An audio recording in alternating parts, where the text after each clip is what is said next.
ಆಚಾರ್ಯರು ಕೊಟ್ಟಂತಹ ಈ ಸಂಗತಿಗಳು ಒಂದೊಂದನ್ನು ಯೋಚನೆ ಮಾಡಿದರೂ ನೇರಳಾತೀತ ಕಿರಣ ಅನ್ನೋದನ್ನು ಸ್ಪಷ್ಟವಾಗಿ ಹೇಳಿದ್ದಾರೆ. ಅದು ತುಂಬ ಕಡೆಯಲ್ಲಿ ಬರುತ್ತೆ. ಈಗ ಒಂದು ಪ್ರಶ್ನೆ ಬರುತ್ತೆ, ಇದು ಮತ್ತೆ ಸೃಷ್ಟಿಯ ಪ್ರಕ್ರಿಯೆ ಮಾತು ಬಂದಾಗ ಇದನ್ನು ಮತ್ತೆ ಸ್ಪಷ್ಟಪಡಿಸ್ತಾರೆ. ಒಂದು ಕಡೆ ಆಕಾಶ ಇರುವುದದು, ಹುಟ್ಟುವುದಲ್ಲ. ಆದರೆ ಇವತ್ತು ವಿಜ್ಞಾನದ ಪ್ರಕಾರ ಹುಟ್ಟುವುದು. ಟೈಮ್ ಆ್ಯಂಡ್ ಸ್ಪೇಸ್ ಇದೆರಡೂ ಕೂಡ ಆದಿ ಉಳ್ಳದ್ದು ಅಂತ ಅವ್ರು ಹೇಳ್ತಾರೆ. ಆದರೆ ನಿಮ್ಮ ಸಣ್ಣ ಲಾಜಿಕ್ ಮಾಡಿದರೆ ನಿಮಗೆ ಉತ್ತರ ಗೊತ್ತಾಗುತ್ತೆ. ಕಾಲ ಹುಟ್ಟಿತು, ಪ್ರಶ್ನೆ ಬಂತು, ಯಾವಾಗ? ಕಾಲ ಅಲ್ವಾ ಅದು? ಕಾಲ ಹುಟ್ಟಿತು, ಯಾವಾಗ? ಪ್ರಶ್ನೆ. ಯಾವಾಗ ಅನ್ನೋದು ಕಾಲವನ್ನು ಅನುಸರಿಸಿಕೊಂಡೇ ಹೇಳಬೇಕು. ನೀವು ಕಾಲವನ್ನು ಅನುಸರಿಸಿದೆ ಹುಟ್ಟಿತು ಅಂತ ಹೇಳಲಿಕ್ಕೆ ಸಾಧ್ಯ ಇಲ್ಲ. ಕಾಲ ಅನ್ನೋದು ಕಾಲ ಗರ್ಭದಲ್ಲೇ ಇದೆ. ಹಾಗಾದರೆ ಕಾಲ ಹುಟ್ಟಿತು ಅಂತ ವೇದವು ಹೇಳುತ್ತಲ್ವಾ? ಆಕಾಶ ಹುಟ್ಟಿತು, ಕಾಲ ಹುಟ್ಟಿತು ಅಂತ. ಹೌದು. ಈಗ ಇದು ಇಡೀ ಒಂದು ಹಾಲ್ ಇದೆ. ಈ ಕಂಬದಿಂದ ಆ ಕಂಬದ ತನಕ ಒಂದು ಗೋಡೆ ಕಟ್ತೇವೆ. ವಸ್ತುತಃ ಇದು ಒಂದೇ ಇತ್ತು. ಗೋಡೆ ಕಟ್ಟಿದ ಮೇಲೆ 2 ಹಾಲ್ ಆಯಿತು. ನೀವು 2ನೇ ಹಾಲ್ ಹುಟ್ಟಿತು ಅಂತ ಹೇಳ್ತೀರಾ? ಇತ್ತು, ಒಂದು ವಿಭಾಜಕ ಧರ್ಮ ಸೇರಿಕೊಂಡಿತ್ತಷ್ಟೇ. ಗೋಡೆ ಇಲ್ಲದೇ ಇದ್ದಾಗ ಒಂದೇ ಆಗಿ ಕಾಣಿಸ್ತಾ ಇತ್ತು. ಗೋಡೆ ಬಂದ ಮೇಲೆ ಇದು ವಸ್ತುತಃ 2 ಬೇರೆ ಬೇರೆ ಈಗಲೇ ನಮಗೆ ಅನುಭವಕ್ಕೆ ಬರುತ್ತೆ. ಆದರೆ ಗೋಡೆ ಕಂಡಾಗ ನಮ್ಗೆ ಸ್ಪಷ್ಟ ಗೊತ್ತಾಗುತ್ತೆ. ಕಾಲ ಮೊದಲು ಇತ್ತು. ಸೂರ್ಯಚಂದ್ರರು ಅಂತನ್ನುವಂತಹ ಒಂದು ಜಗತ್ತಿನ ವ್ಯವಸ್ಥೆಯನ್ನು ನಿರ್ಮಿತ ಮಾಡುವ 2 ತಾರಾಗೋಲಗಳು ಹುಟ್ಟಿಕೊಂಡ ಬಳಿಕ ಅದು ಸೂರ್ಯೋದಯ, ಸೂರ್ಯ ಅಸ್ತ, ಚಂದ್ರೋದಯ, ಚಂದ್ರ ಅಸ್ತ ಅಂತ ಡಿವೈಡರ್ಗಳು ಹುಟ್ಟಿದ ಮೇಲೆ ಕಾಲ ಡಿವೈಡ್ ಆದದ್ದು ಗೊತ್ತಾಯಿತು. ಕಣ್ಣಿಗೆ ನಮಗೊಂದು ಅನುಭವಕ್ಕೆ ಸಿಕ್ಕಿತು. ಅಲ್ಲಿಯ ತನಕ ನೋಡುವವರೇ ಇರಲಿಲ್ಲ, ಅದರಿಂದ ಕಾಲ ಗೊತ್ತಾಗಲಿಲ್ಲ. ಯಾವಾಗ ನೋಡುವವರು ಹುಟ್ಟಿದ್ರೋ ಆಗ ಕಾಲ ಹುಟ್ಟಿದ್ದಲ್ಲ, ನೋಡುವವರು ಹುಟ್ಟಿದ್ದು. ಅವರಿಗೆ ಕಾಲ ಆಗದಿಂದ ಅರ್ಥ ಆಗ್ಲಿಕ್ಕೆ ಶುರುವಾಯಿತು. ಅದನ್ನು ಕಾಲ ಹುಟ್ಟಿತು ಅಂತ ಹೇಳಿದರು. ಸೇಮ್ ಸ್ಪೇಸಿಗೂ ಇದೇ ಮಾತು. ಆಕಾಶ ಹುಟ್ಟಿತು. ಎಲ್ಲಿ ಹುಟ್ಟಿತು? ಎಲ್ಲಿ ಅಂದರೆ ಒಂದು ಜಾಗ ಅಲ್ವಾ? ಆ ಜಾಗ ಆಕಾಶವೇ ಆಗಿರಬೇಕಲ್ವಾ? ಇಲ್ಲ, ಆಕಾಶ ಹುಟ್ಟಿತು ಅಂದರೆ ಹೀಗೆ ಹೇಳಬೇಕು, ಈ ಜಾಗದಲ್ಲಿ ಪೂರ್ತಿ ಇಟ್ಟಿಗೆ ತುಂಬಿಸಿರುವುದು. ನಾನೆಲ್ಲ ಇಟ್ಟಿಗೆಗಳನ್ನು ತೆಗೆದ ಮೇಲೆ ನೀವು ಹಾಗೆ ಹೇಳ್ಬೋದು, ಓಹ್ ಆಕಾಶ ಇಲ್ಲಿ ಹುಟ್ಟಿತು ಅಂತ. ಅಂದರೆ ಅದಕ್ಕಿಂತ ಮುಂಚೆ ಈ ಜಗತ್ತಿಡೀ ಇಟ್ಟಿಗೆಗಳಿಂದ, ಮಣ್ಣಿನಿಂದ, ಧೂಳಿನಿಂದ ತುಂಬಿಕೊಂಡು ಒಟ್ಟೊತ್ತಲ್ಲಿ ಇತ್ತು ಅಂತ ಅರ್ಥ.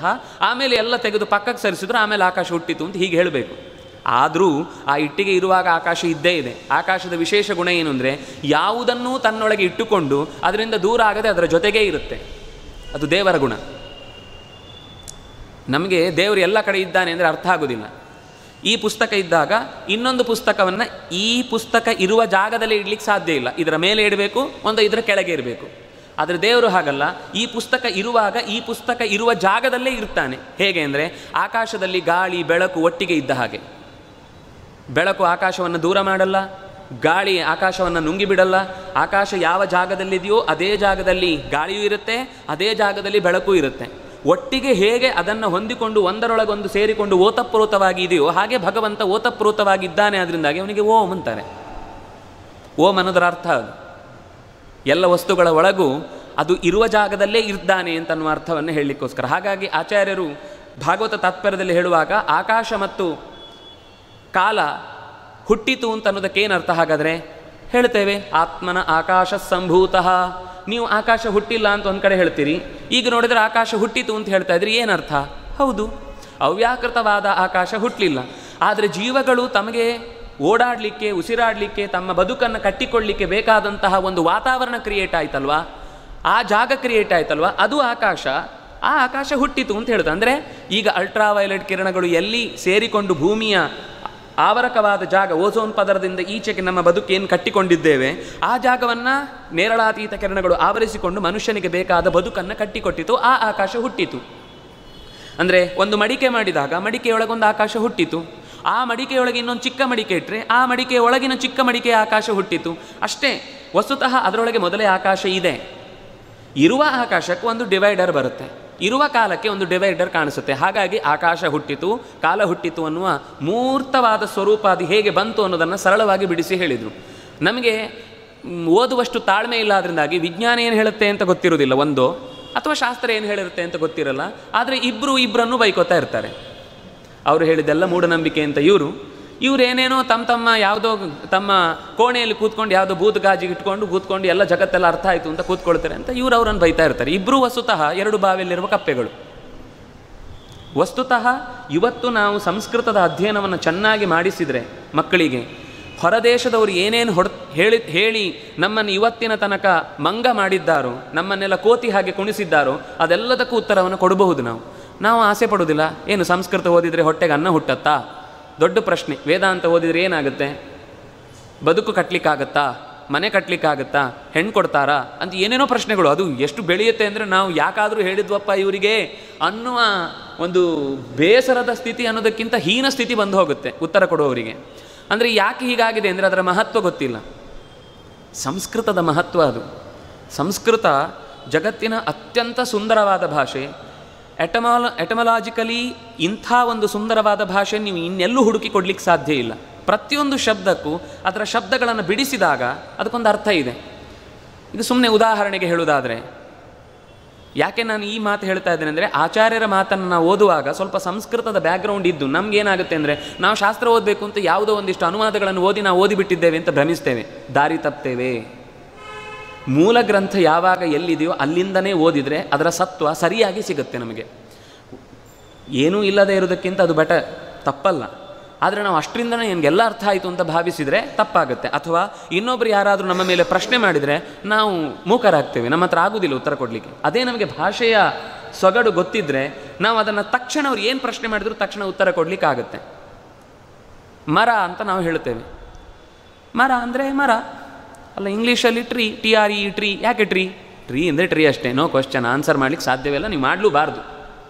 ಸಂಸ್ಕೃತದಲ್ಲಿ ಹಾಗೆ ಹೇಳಲಿಕ್ಕೆ ಬರೋದಿಲ್ಲ. ವೃಕ್ಷ ಅಂತ ಶಬ್ದ ಇದೆ. ವೃಕ್ಷ ಅಂದರೆ ಏನು? ವೃಕ್ಷ ಅಂದರೆ ನಾವು ಮರ ಅಂತ ಇನ್ನೊಂದು ಸಿನಾನಿಮನ್ನು ಹೇಳ್ತೇವೆ ಅಷ್ಟೇ, ಪರ್ಯಾಯ ಪದವನ್ನು ಹೇಳ್ತೇವೆ. ಇಲ್ಲ ಇನ್ನು ಟ್ರೀ ಅಂತ ಇನ್ನೊಂದು ಸ್ವಲ್ಪ ಕನ್ನಡದವರಾದರೆ, ಕಂಗ್ಲೀಷ್ನವರಾದರೆ ಟ್ರೀ ಅಂತಾರೆ. ವೃಕ್ಷ ಅಂದರೆ ಸಂಸ್ಕೃತದ ಶಬ್ದವನ್ನು ಬಿಡಿಸಿದರೆ ವೃಶ್ಚಿನೋತಿ ಇತಿ ವೃಕ್ಷ, ಕತ್ತರಿಸಬಹುದಾದದ್ದು. ಅಂದರೆ ಕತ್ತರಿಸಿದರೆ ಮತ್ತೆ ಚಿಗುರು ಒಡೆಯುವಂಥದ್ದು. ಮರದ ಈ ಗುಣ ಗೊತ್ತಾಯ್ತಾ?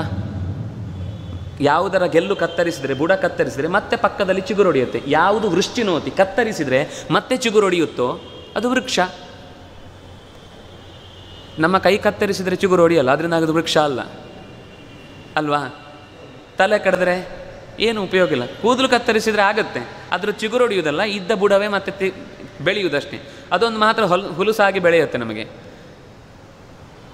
ತರುಹು ಅಂತಿದೆ, ನೀವು ಕೇಳಿರ್ತೀರಿ. ತರು ಅನ್ನುವ ಶಬ್ದ ಮರ ಅನ್ನುವ ಅರ್ಥದಲ್ಲಿ ಸಂಸ್ಕೃತದಲ್ಲಿ ಪ್ರಯೋಗ ಇದೆ.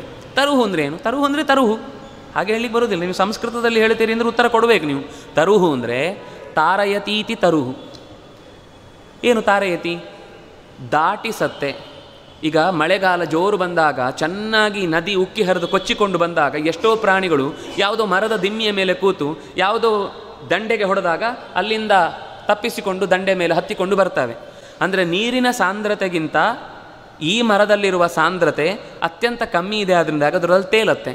ಹಾಗೆ ತೇಲಿಸಿಕೊಂಡು ದಾಟಿಸುವ ಗುಣ ಇದೆ, ಆದ್ದರಿಂದಾಗಿ ತರುಹು ಅಂತ. ತಾರಯತಿ ಇತಿ ತರುಹು ಅಂದರೆ ಈ ಒಂದು ಗುಣಧರ್ಮ ಗೊತ್ತಾಯ್ತಾ? ಮರ ಅನ್ನೋದಕ್ಕೆ ಏನರ್ಥ ಅಂತ? ದಾರು ಅಂತಾರೆ, ಹಿಂದಿದ್ದಲ್ಲ ಸಂಸ್ಕೃತದ್ದು. ದಾರು ಅಂದರೆ ಸಂಸ್ಕೃತದಲ್ಲಿ ಮರ. ದಾರು ಅಂದರೆ ಏನ್ರಿ? ಮರ. ಸಂಸ್ಕೃತದಲ್ಲಿ ಏನರ್ಥ? ದಾರು ಅಂದರೆ ಯಾವುದನ್ನು ನೀವು ಒಂದು ಕಡೆ ಸೀಳಿದರೆ ಒಂದೇ ಲೈನಲ್ಲಿ ಸೀಳುತ್ತೋ ದಾರಯತಿ ಇತಿ ದಾರು. ನೀವು ಕಲ್ಲಿಗೆ ಹೊಡೆದ್ರೆ ಎಲ್ಲೆಲ್ಲೋ ಸೀಳ್ಕೊಳ್ಳುತ್ತೆ. ಆದರೆ ಒಂದು ಮರದ ಬೊಡ್ಡೆಗೆ ನೀವು ಹೊಡೆದ್ರೆ, ಇಲ್ಲಿ ಹೊಡೆದ್ರೆ ಅಲ್ಲಿ ತನಕ ಒಂದೇ ಲೈನಲ್ಲಿ ಸೀಳುತ್ತೆ. ನೀವು ಮತ್ತೆ ಅಲ್ಲಿ ತನಕನೂ ಹೊಡೆದು ಅದನ್ನು ಪೀಸ್ ಮಾಡಬೇಕಾಗಿಲ್ಲ. ಅಂದರೆ ಯಾವುದು ಸೀಳುವ ಗುಣ ಚೆನ್ನಾಗಿದೆಯೋ ಅದಕ್ಕೆ ದಾರು ಅಂದರು. ಅಂದರೆ ಈ ಗುಣ ನಮಗೆ ಮರದ ಗುಣ ಏನು ಅಂತ ದಾರು ಶಬ್ದ ಕೇಳಿದಾಗಲೇ ಗೊತ್ತಾಯಿತು. ಟ್ರೀ ಅಂದರೆ ಏನು ಗೊತ್ತಾಗಲಿಲ್ಲ ನಿಮಗೆ, ಮರ ಅಂದರೂ ಏನು ಅಂತ ಗೊತ್ತಾಗಲಿಲ್ಲ. ಆದರೆ ಈ ಒಂದೊಂದು ಶಬ್ದ ನಮಗೆ ಪರ್ಯಾಯ ಪದ ಅಂದರೆ ಲಿಟರಲಿ ಇನ್ನೊಂದು ಶಬ್ದ ಅಷ್ಟೇ. ಸಂಸ್ಕೃತದಲ್ಲಿ ಲಿಟರಲಿ ಒಂದೇ ಮರಕ್ಕೆ, ಒಂದೇ ವಸ್ತುವಿಗೆ ಅನೇಕ ಪದಗಳಿದ್ದರೆ ಅದಕ್ಕೆ ಬೇರೆ ಬೇರೆ ಅರ್ಥ ಇದೆ, ಮೂಲ ಅರ್ಥ ಒಂದೇ, ಆದರೆ ಅದರ ಗುಣಧರ್ಮ ಬೇರೆ ಬೇರೆ ರೀತಿಯಿಂದ ಇದೆ. ಪಾದಪಹ ಮರಕ್ಕೆ ಹೆಸರು ಇನ್ನೊಂದು. ಪಾದಪಹ ಅಂದರೆ ಪಾದಪ ಬಿಡಿಸಿ. ಪಾದೈಹಿ ಪಿಬತಿ ಇತಿ ಪಾದಪಹ, ಕಾಲಿನಿಂದ ನೀರು ಕುಡಿಯುತ್ತೆ, ಆದ್ದರಿಂದ ಅದಕ್ಕೆ ಪಾದಪ ಅಂತ ಹೆಸರು. ಅಂದರೆ ಒಂದು ಅರ್ಥ ಆಯಿತು, ಮರಕ್ಕೆ ಜೀವ ಇದೆ ಅಂತ ಈ ಶಬ್ದವೇ ಹೇಳಿತು. ನಮ್ಮವರೇ ಹೇಳಿದ್ದು ಸಂತೋಷ, JC ಬೋಸ್ ಹೇಳಿದ್ದಾರೆ ಸಂತೋಷ. ಆದರೆ ಪುಣ್ಯಕ್ಕೆ ಇದೊಂದು ಬಿಟ್ಕೊಟ್ಟಿಲ್ಲ ಬೇರೆಯವರಿಗೆ ನಾವು. ಇಂಥದ್ದು ಅನೇಕ ಸಂಗತಿಗಳು ಪಾದಪ ಅನ್ನುವ ಶಬ್ದದಿಂದಲೇ. ಇದನ್ನು ನಾನು ಹೇಳ್ತಾ ಇರೋದು, ಭೀಷ್ಮಾಚಾರ್ಯರು ಒಂದು ಸಸ್ಯಶಾಸ್ತ್ರದ ಬಗ್ಗೆ ಶಾಂತಿ ಪರ್ವದಲ್ಲಿ ಒಂದಿಷ್ಟು ಮಾಹಿತಿಗಳನ್ನು ಕೊಡ್ತಾರೆ. ನಮ್ಮ ಹಾಗೆ ಅದು ಕೇಳುತ್ತೆ, ನಮ್ಮ ಹಾಗೆ ಅದು ನೋಡುತ್ತೆ, ನಮ್ಮ ಹಾಗೆ ಭಾವನೆಗಳನ್ನು ವ್ಯಕ್ತಪಡಿಸುತ್ತೆ, ನಮ್ಮ ಹಾಗೆ ಅನೇಕ ಗುಣಗಳು ಅದಕ್ಕಿದೆ. ಪಾದಪಃ ಅನ್ನುವ ಶಬ್ದದಿಂದ ಪಾದೈಹಿ ಪಿಬತಿ, ಕಾಲಿನಿಂದ ನೀರು ಕುಡಿಯುತ್ತೆ. ಅಂದರೆ ಸಂಸ್ಕೃತ ಎಷ್ಟು ರಿಚ್ ಲ್ಯಾಂಗ್ವೇಜ್ ಅಂತ ನಮ್ಗೆ ಈಗ ಅರ್ಥ ಆಗುತ್ತೆ. ಅಂಥದ್ದನ್ನು ನಾವು ಕಲೀಲಿಲ್ಲ ಅಂತ ನಾವು ಬೇಸರ ಪಡದೇ ಇದ್ದರೆ ನಮ್ಮಲ್ಲಿ ಹೃದಯವೇ ಇಲ್ಲ ಅಂತ ಅರ್ಥ. ಸಂಸ್ಕೃತ ಕಲೀಲಿಕ್ಕೆ ಯಾವತ್ತೂ ಒಂದು ಬೌಂಡ್ರಿ ಇಲ್ಲ. ಹೀಗೆ ಇವರೇ ಕಲಿಬೇಕು ಅವರೇ ಕಲಿಬೇಕು ಹಿಂದೆ ಎಲ್ರಿಗೂ ಬರ್ತಿತ್ತು. ನೀವು ಬಹಳ ಪ್ರಾಚೀನ ಇತಿಹಾಸಗಳಿಗೆ ಹೋದರೆ ನಮ್ಮ ಇಡೀ ದೇಶದ ಲಿಂಕ್ ಲ್ಯಾಂಗ್ವೇಜ್ ಸಂಸ್ಕೃತ ಆಗಿತ್ತು. ಯಾಕೆಂದರೆ ನೀವೊಂದು ಯೋಚಿಸಿ, ಜಗತ್ತಿನ ಎಲ್ಲ ಮೂಲೆಯಲ್ಲೂ ಸಂಸ್ಕೃತದ ಕೃತಿ ಇದ್ದದ್ರಿಂದಾಗಿ ಇವತ್ತಿಗೂ ನಮಗೆ ಕಾಶ್ಮೀರದಲ್ಲಿ ಆದ ಕೃತಿ ದಕ್ಷಿಣ ಭಾರತದಲ್ಲಿ ಸಿಗುತ್ತೆ, ದಕ್ಷಿಣ ಭಾರತದಲ್ಲಿ ರಚನೆಯಾದ ಕೃತಿ ಕಾಶ್ಮೀರದಲ್ಲಿ ಸಿಗುತ್ತೆ. ಎಲ್ರಿಗೂ ಅದು ಸಂಪರ್ಕ ಇತ್ತು. ಈಗ ನಾವು ನಮ್ಮ ಭಾಷೆಯಲ್ಲಿ ಮಾಡಿದರೆ ನಮ್ಮ ಮನೆಯವರು ಮಾತ್ರ ಓದಬೇಕು, ನಮ್ಮ ರಾಜ್ಯದವ್ರು ಮಾತ್ರ ಓದಬೇಕು, ಪಕ್ಕದವ್ರು ಓದಬೇಕು ಅಂದರೆ ನಮಗೆ ಟ್ರಾನ್ಸ್ಲೇಷನ್ ಬೇಕು ರೀ, ಆ ಭಾಷೆ ಬರಲ್ಲ ನಮಗೆ. ಎಲ್ಲ ಏನು ಬೇಕಿದ್ರೆ ಇವತ್ತು ಹೇಗೆ ಇಂಗ್ಲೀಷ್ ಆಕ್ರಮಿಸಿಕೊಂಡಿದೆಯೋ ಆಗ ಇಡೀ ದೇಶದಲ್ಲಿ ಪ್ರತಿಯೊಂದು ರಾಜರ ಸಂಪರ್ಕವೂ ಕೂಡ, ಪ್ರತಿಯೊಂದು ವಿದ್ವಾಂಸರ ಸಂಪರ್ಕವೂ ಕೂಡ, ಪ್ರತಿಯೊಂದು ಮನೆಗಳ ಸಂಪರ್ಕವೂ ಕೂಡ ಸಂಸ್ಕೃತದಲ್ಲಿ ಇತ್ತು ಅನ್ನೋದು ದಾಖಲೆಯಲ್ಲಿ ಹ್ಯುಯೆನ್ ಸಾಂಗ್ ಮೊದಲಾದ ಅನೇಕ ವಿದೇಶಿಯ ಯಾತ್ರಿಗಳು ಈ ಮಾತನ್ನು ಹೇಳ್ತಾರೆ. ಆದರೆ ನಾವು ಇವತ್ತು ಅದನ್ನು ಏನದು ಮೃತ ಭಾಷೆ ಅಂತ ನಾವೇ ಮತ್ತೆ ಮತ್ತೆ ಮತ್ತೆ ಮತ್ತೆ ಹೇಳಿ ಅದನ್ನು ಕೊಲ್ತಾ ಇದ್ದೇವೆ. ನಮ್ಮ ಮಕ್ಕಳಿಗಾದರೂ ನಾವು ಅದನ್ನು ಕಲಿಸಬೇಕು ಅನ್ನುವಷ್ಟು ನಮಗೆ ತಾಳ್ಮೆ ಇಲ್ಲ. ಆದರೆ ಆಚಾರ್ಯರು ಹೇಳುವ ಮಾತುಗಳನ್ನು ನಾವು ಇನ್ನಷ್ಟು ಹೆಚ್ಚು ಹೆಚ್ಚು ರಸಿಕ ಭಾವದಿಂದ ಅನುಭವಿಸಬೇಕು ಅಂದರೆ ಸ್ವಲ್ಪ ಸಂಸ್ಕೃತದ ಚೆನ್ನಾಗಿರುವ ಪರಿಚಯ ಇದ್ದರೆ ಆಚಾರ್ಯರು ಶಬ್ದದ ಒಳಗೆ ನಿಂತು ಅದರ ನಿಜವಾದ ಆಸ್ವಾದವನ್ನು ಹೇಗೆ ಹೊರಗೆ ತರ್ತಾರೆ ಅಂತ ಅನ್ನೋದು ಗೊತ್ತಾಗುತ್ತೆ. ಇದು ವಿಜ್ಞಾನಕ್ಕೆ ಸಂಬಂಧಪಟ್ಟ 2-3 ವಿಷಯಗಳನ್ನು ನಾವು ನೋಡಿದೆವು. ಅಂದರೆ ದ್ರವ್ಯದ ಬಗ್ಗೆ ಮಾತಾಡುವುದಾದರೆ ಯಾವುದು ಜಗತ್ತಿನಲ್ಲಿ ಅತ್ಯಂತ ಹೆಚ್ಚು ಕಾಲ ನಿತ್ಯವಾಗಿ ಇರುವಂತಹದ್ದು? ಈಗ ಮೊದಲು ಹೇಳುವಾಗ ಸಯೇವ ಇದಮಗ್ರ ಆಸೀತ್, ಅಸದೇವ ಇದಮಗ್ರ ಆಸೀತ್, ವಾಸುದೇವವ ಇದಮಗ್ರ ಆಸೀತ್, ಜಗತ್ತಿನಲ್ಲಿ ದೇವರೊಬ್ಬನೇ ಇದ್ದ, ಆಮೇಲೆ ಎಲ್ಲವೂ ಹುಟ್ಟಿದವು. ಆದರೆ ನೀವು ಹೇಳ್ತೀರಿ ಜೀವನಿತ್ಯ ಅಂತ. ಜೀವನಿತ್ಯ ಅಂದರೆ ದೇವರು ಹುಟ್ಟಲಿಸ್ಲಿಲ್ವಾ?